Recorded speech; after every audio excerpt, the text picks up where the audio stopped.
Namaskar, welcome to Devakshar. We continue with the book How to Overcome Mental Tension by Swami Gokulanadaji Maharaj. We were doing Infinite Possibilities of the Inner Self. In this, so far Maharaj has told us how to conserve our mental energy and channelize it in the right direction to make our willpower invincible, and that failure is a part of the game of life. So it is said that repeated failures are the surest path to success. Today, Maharaj says, I am reminded of one part of the verse from Vivek Chudamani. In verse number 367, we are told, Yogasya prathamam dwaram vak nirodha. If we want to enter the state of yoga, the first gate is the control of speech. Speech here does not mean merely the act of speaking, but also all the organs of action. A direct disciple of Sri Ramakrishna, Swami Turiyanandaji, had written spiritual instructions in the form of letters in Bengali, which had subsequently been translated under the title Spiritual Treasures. In one of the letters, Turiyanandaji confessed that he had a habit of talking excessively. Then he came across the verse of Shankaracharya, which I have already quoted above. It made him realize how much mental energy he was wasting in unnecessary words and useless discussions. He realized that he should have absolute control over his speech. It is a common observation that men of powerful will are also men of few words. They live with a purpose and their ideal is to talk less. They are active and dynamic, not merely visionary. They live a life which is intense, not tense. And there is a world of difference between being intense and being tense. One way of avoiding mental tension is to exercise control over speech, for it gives us energy to devote to other aspects of life. A person who is in the habit of speaking constantly feels exhausted after a certain period of time. That is why the monks often observe a vow of silence for long periods. Periodically, Mahatma Gandhi used to observe silence. I knew a Swamiji, a knower of Brahman, who used to hear the Anahata Dhwani. He was the disciple of Holy Mother Sri Sharda Devi. His name was Swami Shantananda. In 1951, when he was in the TB sanatorium in Ranchi, I had the good fortune of coming into contact with him. At least once a week, he would observe silence for a day, and he himself told me that he heard Omkar Dhwani. In his early life, he spent much time in singing hymns and devotion in Varanasi. He had observed silence for many months at a time in his early life. When he was observing the vow, a woman disciple of Sri Ramakrishna, yoginma, came to Varanasi. She heard about the great austerity of Swami Shantanandaji and went to meet him.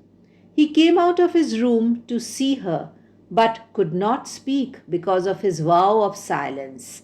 After some time, yoginma went away. Later, Shantanandaji's conscience troubled him.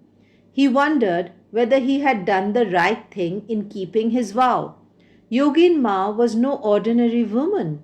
She was the disciple of the Master, the constant companion of Holy Mother, and a highly respected person among the Ramakrishna order. When his period of silence was over, he happened to meet a senior monk, Swami Turiyanandaji, in Varanasi, and asked him, Maharaj, perhaps I made a mistake in not breaking my vow of silence when yoginma came to meet me. Swami Turiyanandaji was like a lion in strength and conviction. He said, Take courage. You did not do anything wrong. You were absolutely right. Don't try to please anybody except God. To him, the vow of silence was more important than observance of social niceties. Another instance of the power of silence is in the life of my own Guruji, Swami Virajanandaji. He has, to his credit, a very valuable book, Parmat Prasang, or Towards the Goal Supreme. He describes how once he felt no zeal for work after the passing away of Swami Vivekananda in 1902. In those days, he was busy campaigning for the Prabuddha Bharat. He told his brother disciple, Swarupanandaji, the then president of the Advaita Ashram, to give him leave so that he could devote time to prayer and meditation. Then he took a vow of silence. In his autobiography, Otiter Smriti, or Story of an Epoch, it is mentioned that he continued to observe silence for about 1.5 years continuously. In this way, he recouped his lost zeal. A vow of silence thus gives us tremendous energy. Of course, for householders, continuous silence is impossible at home or in the work environment. But we can do it in another way by avoiding unnecessary words. That itself will also serve to a great extent as a vow of silence. Another way of conserving energy is to lead a pure life. If our minds are weak and shallow and impure, we shall have no willpower. The great individuals whom the world has seen have all said that by conserving energy in this manner, we can develop willpower. Apart from mental energy, which we saw can be conserved by talking less, we should also make an effort to conserve our physical energy, especially sexual energy. This needs a lot of care. Those who thoughtlessly and deliberately squander away their valuable physical energy are bound to have shallow minds. That is why our ancient rishis have taught us Ojo Oshi. O God, you are full of ojas. Grant us this ojas. You are full of virility and strength. Give us this strength. Much, therefore, depends on purity, and we should make an effort to lead a pure life. Swami Vivekananda warned us that all things that make us weak physically, intellectually, or morally should be avoided like poison. We should practice purity in thought, word, and deed. Again, in this, for householders, absolute continence may not be possible. Even then, we have to be careful and try to preserve our physical energy as much as we can. Further, to develop willpower, we should not indulge in negative thinking. Failure often makes us take a gloomy view of life and we stop making any effort to bring ourselves back on the right track. If we analyze our failures, we shall become aware that they are the result of faulty thoughts.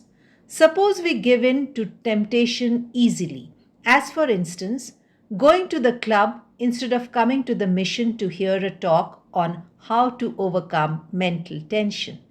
The wrong thought is translated into action.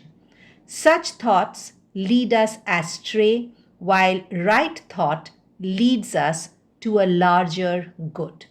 Therefore, we can strengthen our willpower only when we keep a rein over our thoughts and prevent wrong thoughts from being translated into action. At this point, it may be asked how thoughts can be given the right direction. It is often seen that, in spite of pious resolutions to avoid evil and do good, a moment of weakness spoils the resolution.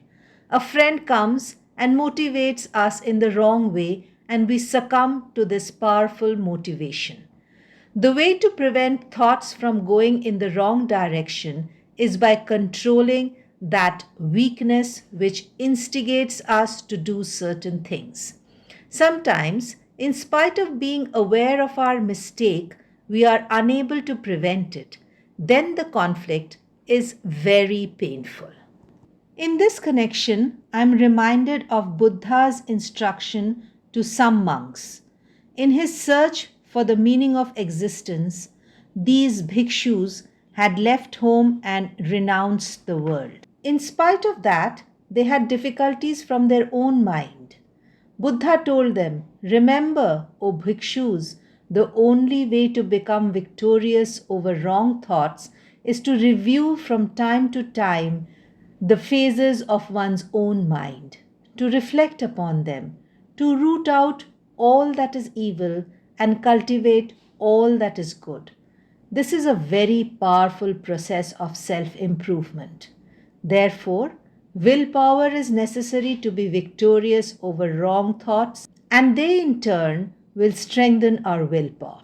Maharaj says, in conclusion, let me summarize that we must possess purity of intention and purity of conduct to succeed in life. If we are convinced about the efficacy of Swamiji's words that we should reject as poison whatever degrades us, we shall be able to control our minds and bodies effectively. We should pray to Tathagat that his instructions to the bhikshu to root out all that is evil should become possible in our lives too. We should implore him to come to our rescue, give us the necessary strength to get over our lapses and become established in good by strengthening our willpower. We should ask him to make us real men and women of character. Hope you enjoyed today's lecture. In the next episode, we come up with the next chapter, that is need for prayer to control mental tension. So stay tuned to Devakshar and do subscribe to our channel. Like and share the videos with your friends and family. Thank you for being with us.